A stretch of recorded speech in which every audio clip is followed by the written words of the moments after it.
Amen. Amen. Amen. Voilà, nous sommes en train de continuer des sous-thèmes à partir de notre thème sur le défi des échecs.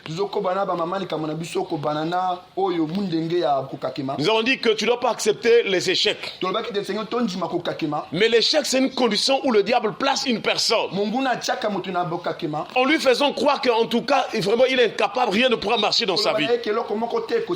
Et donc, un peu partout dans le monde, il y a de ceux qui sont dans les échecs. Et nous bénissons le Seigneur parce que Jésus est venu comme la lumière du monde afin de nous éclairer et que nous ne sommes plus esclaves du diable. Et à cause du nom de Jésus, si tu as la foi en lui, si tu obéis à sa parole, tu vas sortir de cet esclavage. Il a dit, vous connaîtrez la vérité et la vérité vous affranchira. Alléluia. Amen. Que le Seigneur t'affranchisse ce soir au nom de Jésus. Que la puissance de la bonne nouvelle brise les chaînes dans ta vie au nom de Jésus. Que la puissance du Saint-Esprit puisse te sortir des prisons au nom de Jésus. Chers frères et sœurs, et nous sommes encore sur la première définition sur les échecs. L'échec, c'est le fait de ne pas réussir. Chers frères et sœurs, lorsque tu ne réussis pas, lorsque ça ne marche pas dans un domaine ou dans l'autre, sache qu'il y a l'échec. Et c'est quelque chose qui peut atteindre beaucoup de domaines. Même dans la prière, la Bible déclare, vous me prierez et je vous exaucerai. Si tu pries et qu'il n'y a pas l'exaucement, c'est qu'il y a l'esprit d'échec. Alors, donc si quand tu vois les promesses de Dieu de bénédiction notamment ne s'accomplissent pas dans ta vie, cela veut dire que l'esprit d'échec est là. Et tu dois vraiment relever les défis devant les échecs. Et c'est pourquoi le Seigneur nous a donné vraiment des armes spirituelles, parmi lesquelles la prière. Il dit veillez et priez afin que vous ne tombiez pas dans la tentation. L'esprit est bien disposé, mais la chair est faible. Chers frères et sœurs, ce n'est pas pour dire que comme la chair est faible, je voudrais me permettre de faire tout. Je dois me permettre d'être dans le péché. Je dois me permettre d'être esclave. Non, il a dit l'esprit est bien disposé. Plus tu veilles dans la prière, plus ton esprit est fort. Et quelles que soient les faiblesses de la chair, lorsque ton esprit est fort, la puissance de Dieu se manifeste en ta faveur. Et cette puissance de Dieu te donne de marcher, d'avancer, de prospérer au nom de Jésus. Chers frères et sœurs, et jusqu'ailleurs, Dieu nous a conduits à nous poser une autre question. Comment réussir avec Dieu? Hier, nous avons vu que le premier élément pour la réussite, c'est l'attachement à la loi ou la parole de Dieu. Et déjà, le livre de Josué nous en parle. Il dit que ce livre de la loi ne s'éloigne point de ta bouche. Nous avons vu qu'en tant qu'enfant de Dieu, tous les jours de ta vie, tu dois proclamer la parole. De ta bouche doit sortir la parole de Dieu. Si tu t'examines ce matin, tu vas remarquer qu'à longueur de journée, les démons envoient des mauvaises paroles. Et quelquefois, c'est ce que nous sortons de notre bouche. Il y a des injures, il y a des insultes, et il y a toutes sortes de moyens que nous manifestons vraiment les mauvaises paroles. Mais si nous voulons vivre la réussite de notre vie, il faut que la parole de Dieu soit dans notre bouche ou bien dans notre bouche. Il dit médite-le jour et nuit pour agir fidèlement selon tout ce qui est écrit, pour que tu obéisses à la parole, pour que tu fasses la volonté de Dieu. Il faut méditer la parole. Méditer veut dire réfléchir ou penser profondément ou longuement sur la parole de Dieu à l'intérieur de ton cœur. Et il dit car c'est alors que tu auras du succès dans tes entreprises. Si tu médites la parole, si la parole de Dieu est dans ta bouche, c'est alors que tu auras du succès. Et vous pouvez faire un test dans la vie des chrétiens. On sait qu'on sait la parole de Dieu. Beaucoup de gens ne connaissent pas la parole. Beaucoup de gens n'ont pas même les versets bibliques. Les gens balbutient lorsqu'ils veulent donner les choses de Dieu. Or, nous devons nous imprégner de cette parole. Nous devons nous appliquer dans cette parole. Chers frères et sœurs, Dieu est la parole. Il a fait toutes choses par sa parole. Il a créé toutes choses par la parole. Et donc, si nous vraiment nous acceptons cette parole, qu'elle devienne vie en nous, la puissance de la parole de Dieu, la réussite dans la parole va nous emmener à réussir, à avoir du succès. C'est alors que tu réussiras. Chers frères et sœurs, en tout cas, nous avons vu beaucoup de choses sur la réussite, déjà la première partie, à travers l'attachement à la parole de Dieu. Ce matin, nous continuons encore. Un autre aspect qui peut t'emmener à la réussite, c'est le fait, c'est l'objet de tes pensées. Qu'est-ce qui se trouve dans tes pensées? Comment est-ce que tu penses? Chers frères et sœurs, tu dois tenir compte de l'objet de tes pensées. Quel est le sujet de tes pensées? Parce que la pensée influence aussi notre vie. L'homme est quelle que sa pensée. Ce que tu penses, ce que tu crois en toi aura de l'influence sur ta vie. Et c'est pourquoi Paul est allé aux Philippiens. Philippiens chapitre 4. Le verset 8. Il est écrit: au reste, frères, est-ce qu'on peut acclamer le Seigneur? Nous avons déjà rappelé qu'il y a un reste de fidèles. Dieu a fait grâce pour appeler beaucoup de gens. La Bible déclare: il y a beaucoup d'appelés, mais peu d'élus. Dieu fait grâce à tout le monde. Venez dans ma maison, venez dans mon champ, venez travailler, venez envers moi. Au départ, c'est la foule, les gens viennent. Mais après, il faut que chacun soit vraiment attaché à la parole. C'est dans l'obéissance de la parole que Dieu va maintenant juger. Et donc, Paul savait qu'il y avait un reste. Alléluia. Amen. Et notre prière est que nous soyons toujours comptés parmi le reste des fidèles. C'est ce reste qui ira au ciel. Lorsque Dieu a parlé du temps de Noé, il a libéré sa parole. Il a essayé d'avertir les hommes que le jugement viendrait. Mais le reste du temps de Noé, c'était vraiment, chers frères et sœurs, 8 personnes qui sont rentrées. Alléluia. Amen. Donc tu dois chercher vraiment le ciel. Alléluia. Amen. Tu dois chercher à te conformer à la parole de Dieu. Et il dit: au reste, frère, que tout ce qui est vrai. Paul est en train d'énumérer des choses qui doivent être dans notre pensée. Parce qu'il sait que dans notre pensée, c'est là où il y a la conscience, c'est là où il y a l'esprit. Et si dans ton esprit il y a des bonnes choses, si dans ton esprit il y a la vérité, si dans ton esprit il y a l'exactitude des choses de Dieu, alors la puissance de la vérité va commencer à influencer le reste de ta vie. Et il est en train de montrer à ce chrétien-là comment avoir des bonnes pensées, comment avoir ce qui est agréable aussi dans notre esprit. Il dit: au reste, frère, que tout ce qui est vrai. Ce qui est vrai, ça veut dire ce qui est un caractère de vérité. Est-ce que dans ton esprit tu as la vérité, la parole?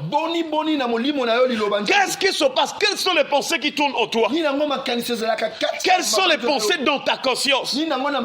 Et ce sont des pensées de vérité, ou bien c'est le mensonge qui est en toi? Si dans ton esprit il y a des pensées de mensonge, alors ta vie sera dans le mensonge. Or les monteurs ou bien ceux qui montent ne peuvent pas rentrer au ciel.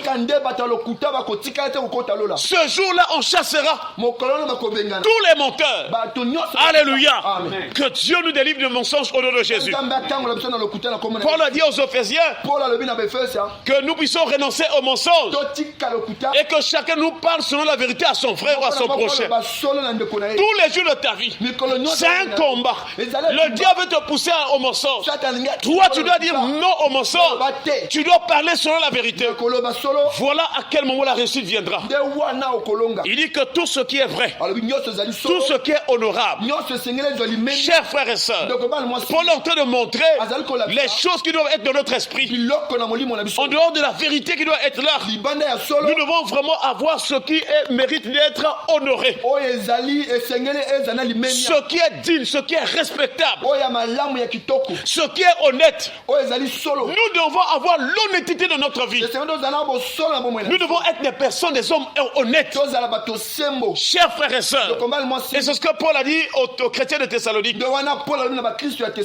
Il dit que ce que Dieu veut, c'est votre sanctification. C'est que vous tenez votre corps vous vous abstenez de la débauche, et que vous tenez votre corps dans l'honnêteté. Alléluia. Être honnête dans la vie, être sincère dans la vie. Ne sois pas une personne double, ne sois pas une personne hypocrite. Chers frères et sœurs, que ton esprit, ton âme, ton corps soit vraiment trouvé irréprochable quand le Seigneur viendra. Tout ton être entier appartient à Dieu, à Jésus. Chers frères et sœurs, est-ce que tu es honnête? Est-ce que tu aimes ce qui est honorable? Beaucoup de gens ne veulent même honorer leur vie. J'allais dire même pour honorer la parole de Dieu. Les gens préfèrent vivre dans le concubinage, dans toutes sortes de fornications. Et ensuite on se dit qu'on est enfant de Dieu. Si tu es dans la fornication, tu ne peux pas aller au ciel. Mais sache que les temps sont finis. Les temps sont finis. Mets de l'ordre dans ta vie. Mets de l'ordre. Et la Bible déclare, mariez-vous au lieu de brûler. Ne vis pas avec une femme ou bien quelqu'un sans être marié. Ne fais pas des rapports sexuels avec quelqu'un sans être marié. C'est un péché. Aujourd'hui, les gens sont en train de rire. Les gens sont contents. Ils sont dans le plaisir sexuel. Mais quand le Seigneur apparaîtra, il y aura des pleurs. Je vous assure, la parole est la vérité.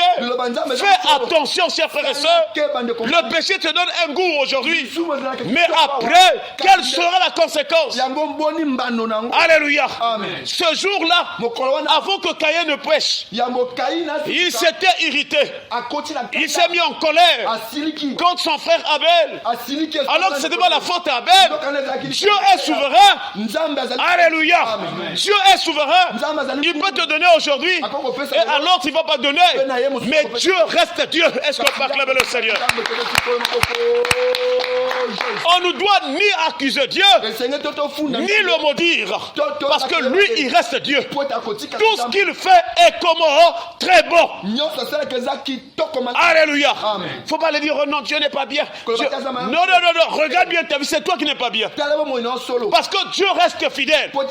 Chaque matin il renouvelle ses bontés, ses compassions en ta faveur. Même quand la veille, hier tu as péché, Dieu t'accorde la grâce de se lever ce matin. Parce qu'il t'aime. Il t'aime. Mais il veut que tu te répondes, que tu changes de vie. Chers frères et sœurs, Dieu ne peut pas être injuste. Il ne change pas. Il est toujours juste et il veut ton bien. C'est à toi de te conformer à sa parole. Chers frères et sœurs, qu'est-ce qui se passe dans ta pensée? Est-ce qu'il y a la vérité ou bien la tromperie? Est-ce que tu es honnête? La troisième chose, il dit tout ce qui est juste. Pratiquer la justice de Dieu. Nous en avons parlé pendant longtemps. Cherche à faire ce qui est juste selon Dieu. Ne sois pas dans l'injustice, car les injustes n'hériteront pas le royaume. On ne vient pas à l'église pour s'amuser. On vient pour se préparer pour le ciel. Nous venons à l'église, nous venons recevoir la parole pour que la parole de Dieu lave notre cœur et que nous puissions marcher en nouveauté de vie. Si vraiment tu es dans la voie de la vérité, il faut que ta vie change. C'est pas possible que des gens qui mettent des années et des années dans les églises avec le même type de cœur, pas de conversion. Chers frères et sœurs, lorsque Pierre a fait ce miracle sur ce boiteux qui était devant la belle porte du temple, et les gens étaient étonnés. Mais comment est-ce qu'il a reçu vraiment la guérison? Mais quelle est l'exhortation? Quel est l'avertissement que Pierre leur donnait? Dans Actes chapitre 3 verset 19, il dit: répentez-vous donc et convertissez-vous. Est-ce qu'on peut acclamer sur le Seigneur? La prédication de la repentance est comme supprimée dans les églises. Mais je vous assure, le problème des enfants de Dieu, c'est la repentance. Si Jésus tarde à venir, c'est parce qu'il ne veut pas que nous puissions périr. Et chaque jour, quand nous nous réveillons, nous devons nous examiner à la lumière des Écritures. Encore Dieu nous a donné ce jour la vie. Tu dois examiner. Est-ce que je marche selon la parole de Dieu? Est-ce que je suis en train d'obéir à cette parole? Quatrième chose, il dit que tout ce qui est pur, chers frères et sœurs, ce qui est pur, c'est ce qui est sans mélange. C'est ce qui n'a aucun élément étranger. Tu ne dois pas mélanger ta vie avec des choses étrangères. Tu ne dois pas mélanger ta foi avec les choses qui viennent du monde des ténèbres ou du monde des païens. Paul a dit aux Éphésiens: vous ne devez plus marcher comme les païens qui marchent selon la volonté de leurs pensées. Ils sont l'intelligence obscurcie. Ils sont étrangers à la vie de Dieu. Tu dois marcher comme un véritable chrétien. Lorsqu'on te voit, on doit dire que tu es comme Christ. Est-ce qu'on peut acclamer le Seigneur? Tu dois aimer la pure, ce qui est pur. Tu ne dois pas mélanger. Qu'est-ce que tu mélanges dans ta vie? Est-ce que c'est au niveau des idées? Est-ce que c'est au niveau de l'habillement? Est-ce que c'est au niveau vraiment, je ne sais pas, dans quel domaine tu mélanges les choses de Dieu et les choses du monde? Alléluia. Amen. Nous te prêchons la sainte doctrine. Un enfant de Dieu, une fille du royaume, ne peut pas prendre les choses du monde pour ajouter sur son corps ou sa vie. Parce que son corps est devenu le temple de Dieu. Même s'il y a des pasteurs qui soutiennent cela, ce n'est pas tout pasteur qui ira au ciel. Dans Matthieu chapitre 24, Jésus il a montré l'exemple de deux types de serviteurs. Une personne peut prêcher la parole de Dieu. Il peut avoir la grâce. Il peut avoir le don. Mais cela ne veut pas dire qu'il va aller au ciel. C'est par rapport à sa fidélité. Qu'est-ce qu'il fait ce que le Seigneur lui a commandé de faire? Voilà pourquoi il faut retenir que ce ne sont pas tous les serviteurs que nous voyons là qui vont aller au ciel. Ce ne sont pas tous qui prêchent la parole qui vont aller au ciel. Il a dit que ce n'est pas tous qui me disent Seigneur, Seigneur qui entreront dans le ciel. Mais c'est celui qui fait la volonté de mon Père qui est dans le ciel. Il dit, plusieurs me diront en ces jours-là, fais attention mon frère, ma soeur, le jour du Seigneur est proche.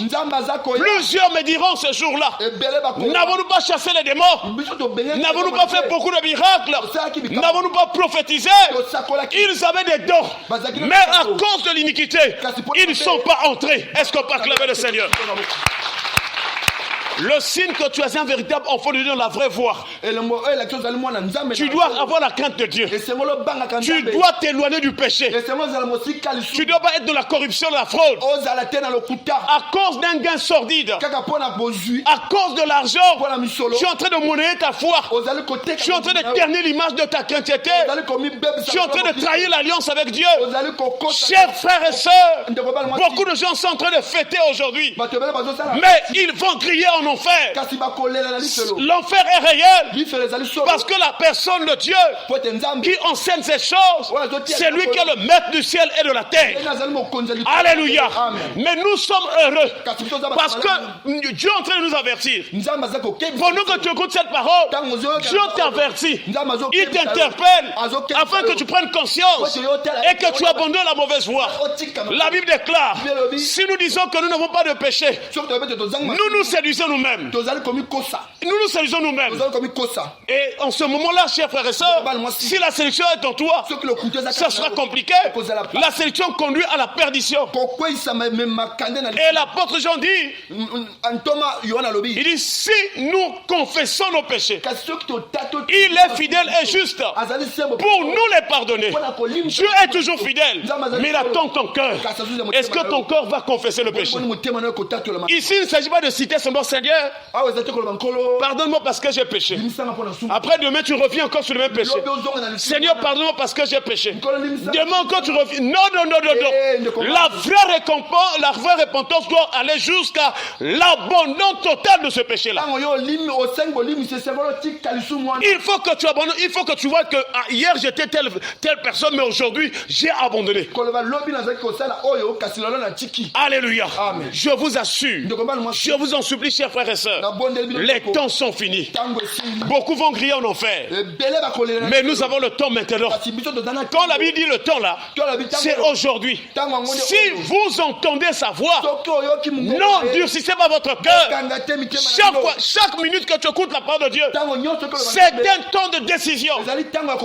Et cette décision dépend de ton cœur, de ta relation avec Dieu. Tu ne dois pas prendre les décisions tenant compte de ta famille, ou bien devant un pasteur. La décision c'est entre toi et la parole de Dieu et la personne de Jésus. C'est lui qui est le juge des vivants et des morts. Alléluia. Mais si tu te convertis, au dernier jour, il te ressuscitera. Est-ce qu'on peut acclamer le Seigneur? Tu dois aimer ce qui est pur. Cinquième chose, que tout ce qui est aimable. Voilà ce que tu dois voir dans ton cœur. Voilà ce que tu dois voir dans ton esprit. Plus des pensées de pornographie, plus des images des personnes nues. Ça doit bien être dans tes pensées. Si tu remarques cela en toi, tu dois rentrer dans le jeûne et prière jusqu'à ce que le sang de l'aspersion, le sang de Jésus, qui par l'Esprit éternel est capable de purifier ta conscience des œuvres mortes. Alléluia. C'est possible que le sang de Dieu enlève cela. Et quand la conscience est déchargée, tu es libre. En Israël, il y a une fête annuelle qu'on appelle la fête des expiations. C'est la fête pendant laquelle on vient pour l'expiation des péchés. Et c'est une grande fête. Parce qu'à la fin de cette fête, chaque Israélite sort de là, l'âme déchargée. Le péché charge ton âme. Le péché emmène des convoitises. Et les convoitises de péché font la guerre à ton âme. Mais si ton âme est déchargée, tu es libre. Et même quand tu pries, tu es connecté avec le ciel. Est-ce qu'on peut acclamer le Seigneur? Que tout ce qui est aimable, ce qui est aimable, c'est ce qui est être, et ce qui est aimable, c'est en fait ce qui apporte le plaisir. Que ce soit par la parole, que ce soit par le sourire. Donc quand tu es aimable, c'est dire que c'est une personne qui par ta gentillesse, tu apportes du plaisir aux autres. Est-ce que toi tu communiques le plaisir aux autres à travers tes paroles, à travers ton sourire? Il y a des gens qui ne sourient plus. Ils pensent qu'ils ont tous les problèmes de la vie. Non, si tu es en Jésus-Christ, tu es heureux. Même quand tu es persécuté, il dit heureux seront-vous lorsqu'on vous outragera, lorsqu'on dira contre vous toute force ou bien toute chose de mal contre vous. Tout ce qu'on dira de mal contre vous, ne craignez rien. Vous êtes heureux parce que vous aurez une grande récompense au ciel. Chers frères et sœurs, cherche d'abord premièrement le royaume. Cherche les choses célestes. Oui, chers frères et sœurs, même si tu as une parcelle, même si tu as construit, même si tu as des voitures, ça ne peut pas te faire entrer au ciel. Tu dois chercher les choses d'en haut. Les choses de la terre, l'ennemi peut voler. Il peut détruire cela et ça peut s'user avec le temps. Tu dois chercher les trésors du ciel. Alléluia. Amen. Tu dois chercher les trésors du ciel.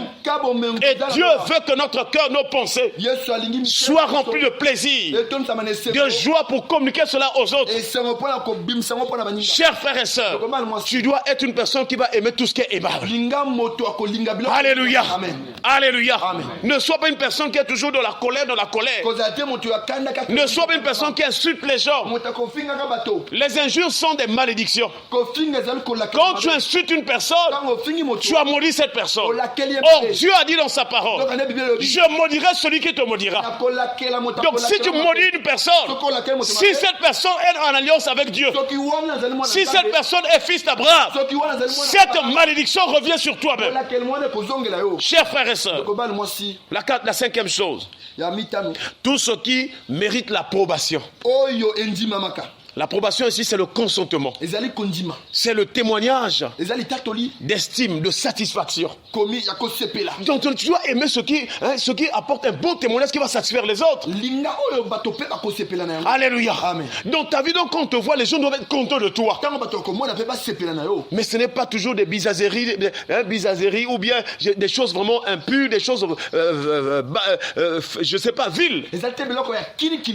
Chers frères et sœurs, si tu es un véritable chrétien, tu dois te séparer du monde. Chaque jour, pose-toi la question. Quelles sont les choses du monde déjà que Dieu interdit, que la Bible interdit, mais moi je continue encore à les faire? Est-ce que c'est la boisson? Est-ce que c'est la vie, l'impudicité? Est-ce que l'idolâtrie? Tu dois te poser la question pour savoir où est ton pied. Où est-ce que tu te trouves? Et prendre la bonne décision d'abandonner le monde. La Bible déclare, et le monde passe, et sa convoitise aussi. Mais celui qui fait la volonté de Dieu demeure éternellement. Est-ce qu'on peut acclamer le Seigneur? Ne suis pas ceux qui cherchent des raisons sur la parole de Dieu. Ils sont aveuglés. Moi je bois seulement un peu. Est-ce qu'à cause de cela vraiment je ne vais pas aller au ciel? Je bois seulement un peu, après je vais demander pardon. Lorsque Dieu t'a donné le tort de se repentir et que tu t'es entêté dans le péché, Dieu aussi peut refuser de te pardonner. Saoul était un roi en Israël. Dieu lui a donné le temps de se repentir, mais il a continué à désobéir. Dieu n'a plus écouté la prière pour le pardon de Saoul. Et toute la nuit ce jour-là, Samuel était en train de prier. Père éternel, sois apaisé envers Saoul. Dieu a dit à Samuel, ne cesseras-tu pas de prier pour cet homme? Je l'ai déjà rejeté. Fais attention. Ne pense pas que quand tu pèches, il va toujours pardonner. Non. Il te donne le tort. Mais si dans ton cœur, tu insistes volontairement d'agir contre Dieu, sache qu'il y aura des temps où Dieu va te rejeter. On ne s'amuse pas avec Dieu. Il t'a fait grâce. Il y a des milliards de gens dans ce monde. Il y a beaucoup de gens qui ne connaissent même pas la voix du Seigneur. Mais tu as reçu grâce, Dieu t'a appelé. Il est en train de te parler par la parole. Il t'a donné peut-être son Esprit Saint aussi. Il y a beaucoup de choses que tu as vues dans ta vie. Il y a des prières que tu as faites, Dieu a exaucé. Dieu t'a fait beaucoup de choses dans ta vie. Mais si tu joues avec cette grâce, Dieu pourra te rejeter. Voilà pourquoi, chers frères et sœurs, nous devons rester attachés à ce Dieu-là. Même si nous manquons de quoi manger, même si nous n'avons plus rien, nous devons garder la foi, l'espérance et l'amour envers Dieu. Est-ce qu'on peut acclamer le Seigneur? Tu dois aimer ce qui satisfait ou bien qui satisfait les autres. Ce qui est vertueux.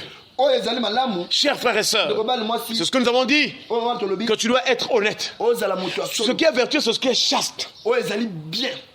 La chasteté, c'est aussi la simplicité. Ne sois pas orgueilleux dans la vie. Le signe que de ton esprit tu es en paix avec Dieu, c'est d'être simple et de vivre avec le contentement, ce que Dieu te donne. Tu te contentes de ce que Dieu te donne et ce qu'il fait pour ta vie. Tu dois pas être complexé d'une personne ou bien juger les choses après les autres. Non. Chacun de nous a sa piste de course. Alléluia. Il sait pourquoi aujourd'hui il te donne peu. Il sait à quel moment il donnera beaucoup. Toi, ce que tu dois faire, c'est de garder la foi et de demeurer fidèle. La chasteté, c'est aussi s'abstenir des plaisirs sensuels. Quels sont les plaisirs du monde qui vraiment rongent encore ta vie? Chers frères et sœurs, que le Seigneur nous donne de nous éloigner de ces plaisirs-là. Parce que les plaisirs du monde conduiront en enfer. C'est possible que tu te contiennes. Même s'il y a des attaques, il y a des tentations sur le plan sexuel. Tu n'es plus redevable à la chair. Tu n'es plus obligé de pécher. Parce que Jésus a cloué, il a paralysé la puissance et la loi du péché à la croix. Mais comme Jésus a tout accompli, en tant que chrétien, tu dois comprendre que je ne suis pas obligé de pécher même quand je suis tenté. Ça veut dire que tu n'es plus esclave.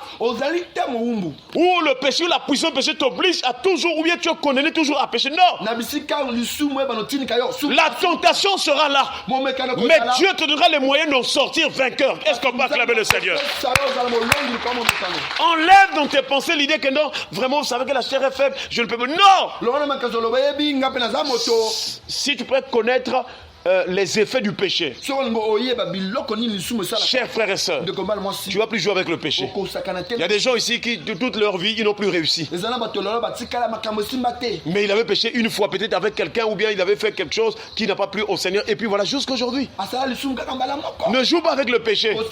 Chers frères et sœurs, sanctifie-toi, répands-toi et accepte la conversion. Et nous voyons donc que dans ce qui est vertueux, c'est aussi, donc, comme l'avait dit, la décence. S'habiller d'une manière décente. Alléluia. Amen. Il faut prier à ce que tu sois innocent là où il y a la tentation. S'habiller d'une manière décente. En tant que chrétienne, tu dois plus mettre des collants. Tu dois plus mettre des robes avec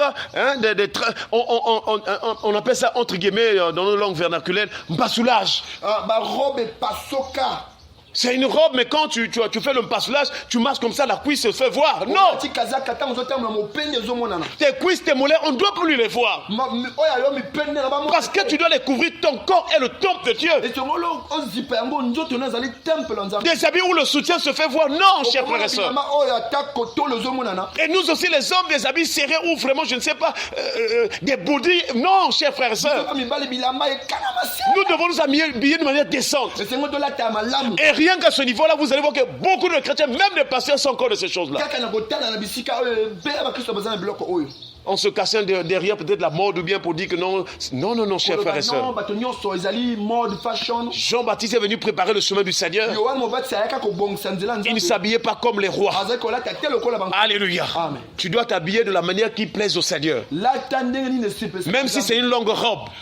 Si ça plaît, si ça couvre tout ton corps, tu es en bon terme avec Dieu. Laisse les gens se moquer de toi. Toi, tu dois vraiment honorer l'Éternel. Les mêmes personnes qui sont en train de se moquer de toi, lorsqu'ils auront des problèmes, ils tenteront de revenir au Seigneur. Mais toi, tu as la grâce de connaître Dieu. Marche vraiment, habille-toi décemment. Tu vois des sœurs chrétiens avec des cinglés. Quand tu soulèves, les essais se font voir. C'est quoi? Mais ça, c'est l'esprit d'impudicité. Alléluia. Amen. Des frères qui s'habillent où les parties intimes se font dessiner. Non. Fais attention.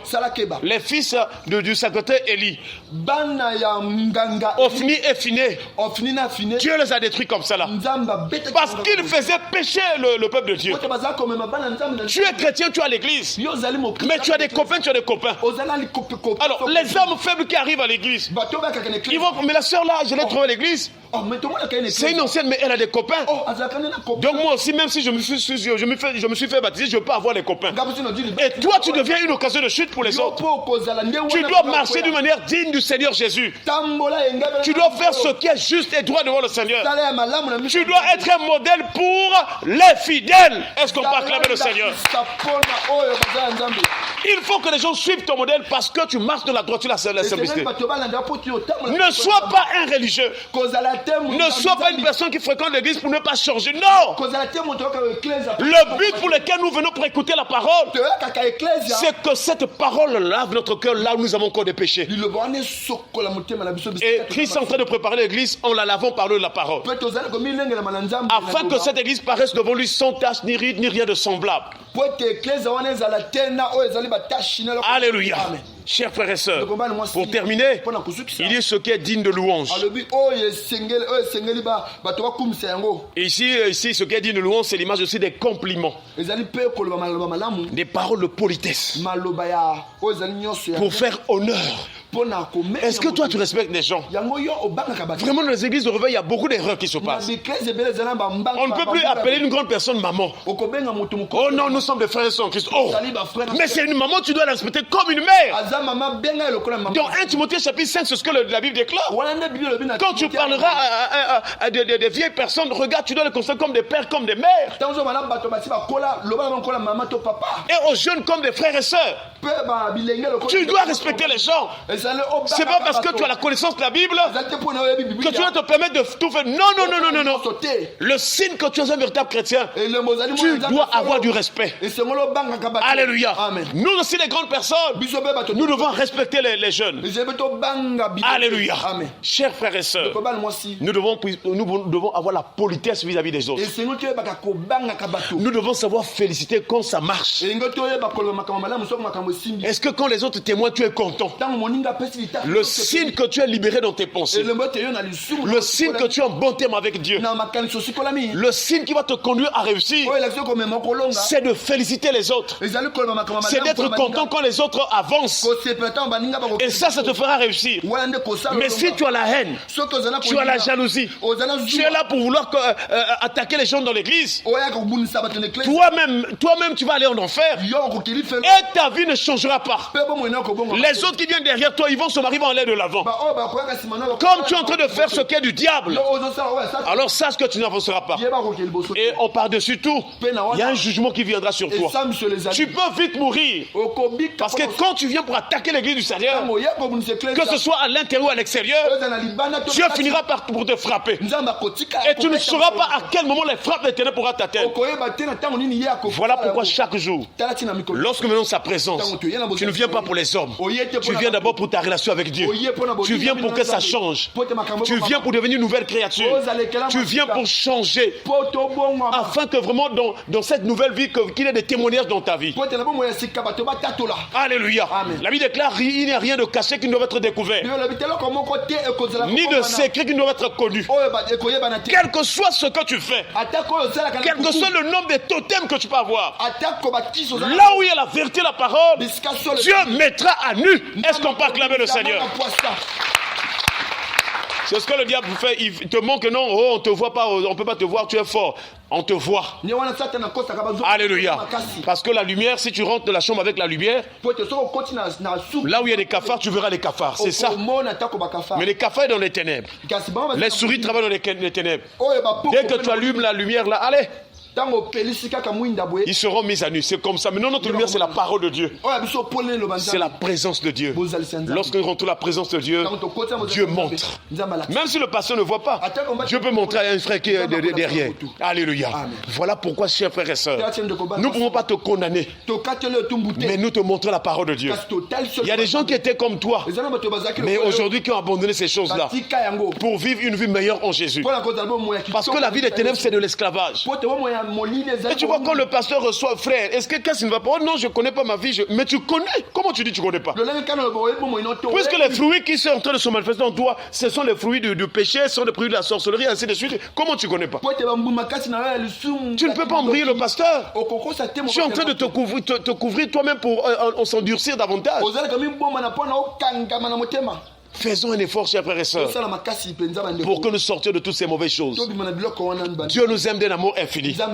Et il veut que tu vives cette vie de joie et de bonheur. En Jésus-Christ. Comment tu es un frère d'église, on te rêve toujours en mal? Comment? Si c'est une seule personne, on va dire, ah non, peut-être que c'est un faux rêve, un rêve mensonger.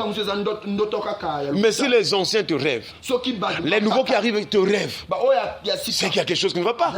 soit tu es utilisé, soit tu es conscient que tu es dans ce monde des ténèbres.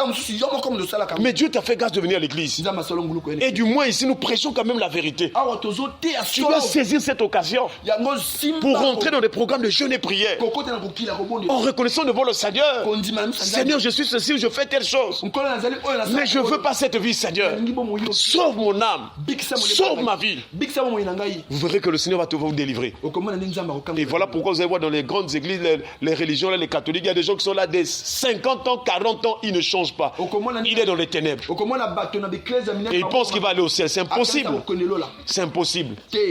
Que Dieu nous aide à retenir ce passage de Philippiens chapitre 4 verset 8. Afin que dans nos pensées, que nous soyons vraiment, que nous puissions avoir ce qui est vrai, ce qui est honorable, ce qui est juste, ce qui est pur, ce qui est aimable, ce qui est digne, vraiment, qui mérite l'approbation, ce qui est vertueux et ce qui est digne de louange. Alléluia. Et quand tu loueras le Seigneur, tu adoreras. Puisque ton esprit, ton âme, ta conscience est libre et en paix avec Dieu, dès que tu es en train de louer là, la connexion est déjà vraiment avec le Père. Alléluia. Tu es sur la terre, mais déjà, tu es connecté avec le ciel.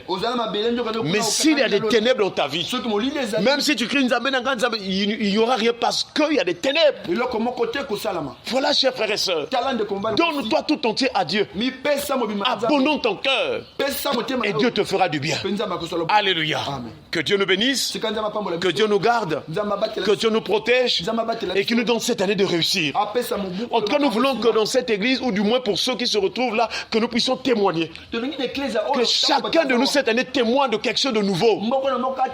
Que chacun avance en bien. Alléluia. Amen. Et tu dois aspirer à cela. Tu ne dois pas rester là, non, vraiment. Non, tu dois aspirer que ça doit changer, ça doit marcher. Et ça doit partir de ta conscience, de tes pensées. Que Dieu nous aide à vivre ces choses. Et c'est dans Philippiens, il a dit, réjouissez-vous toujours dans le Seigneur. Je le répète, réjouissez-vous. Si tu es libéré, tu seras une personne de joie. Même quand ça marche pas, tu seras toujours dans la joie. Parce que la joie de tes sera ta force. Alors ne gaspille plus tes jours avec la colère. Non. Car la colère de l'homme n'accomplit pas la justice de Dieu. Sois attaché au Seigneur. Alléluia. Personne ne tête dans la prière. Nous allons remercier